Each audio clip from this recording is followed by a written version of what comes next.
সন্ধ্যা হয়ে গেছে, ছেলে চলে এসছে ক্লাস থেকে, এসেও খুব খিদে লাগছে। কি খাবো বলে আমাকে পাগল করছে। তো আমি বললাম তুই বাড়িতে চল, এদিকে আয়, সামনে আয়। আমি বললাম তুই বাড়িতে চল, তোর জন্য আমি পাস্তা বানাচ্ছি।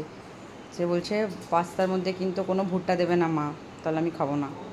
ঠিক আছে, তোকে আমি অন্যরকম বানিয়ে দেবো। এখন পাস্তা বানানোর জন্য আমি এটাকে সেদ্ধ করে নিয়েছি। একদম ইজি প্রসেসে বানাবো আজ। পাস্তাটা ততক্ষণ সেদ্ধ হতে থাক, আর একটুই বাকি আছে, ততক্ষণ আমি এই প্যানের মধ্যে তেল নিয়ে বাকি প্রসেসটা শুরু করে দিচ্ছি। তেলটা একদম গরম হয়ে গেছে, অল্প একটুখানি রসুন কুচি আমি এখানে দিয়ে দিচ্ছি।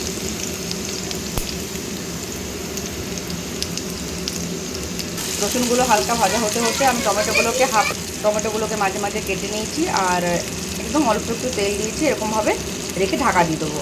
একটুখানি ওপর থেকে একটু নুনও ছড়িয়ে দেবো।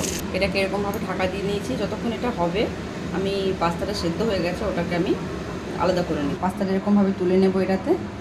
যখন ওটা হয়ে যাবে, তারপরে আমি পরে করে এটা অ্যাড করবো। এটাকে ঢাকাটা খুলে দেখলাম নরম হয়ে গেছে, আর একটু ভালো করে নরম হয়ে যাক সবগুলো। ওপরে যে ছালটা আছে এটাকে তুলে দেবো। এখন আমি উপরের সব ছালগুলোকে তুলে নিয়েছি, আর এটাকে ভালোভাবে এরকম করে ম্যাশ করে নেবো।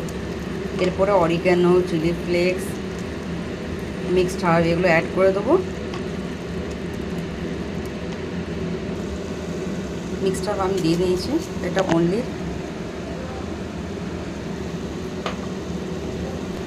চিলি ফ্লেক্সও দিয়ে নিয়েছি।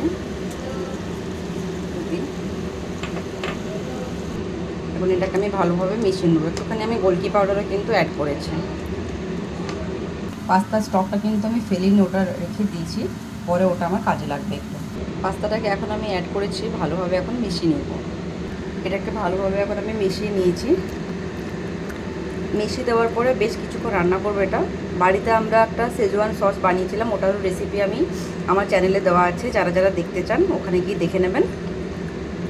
আর যদি না থাকে, মানে বাড়িতে না বানান, তাহলে বাজারে তো কিনতে পাওয়া যায়, ওটা একটু দেবেন, ওটা দিলে টেস্টটা একটু ভালো আসে। এরপরে আমি শুধু অ্যাড করবো এখানে একটু চিজ আর বাটার, সেটা আমার লাস্টে।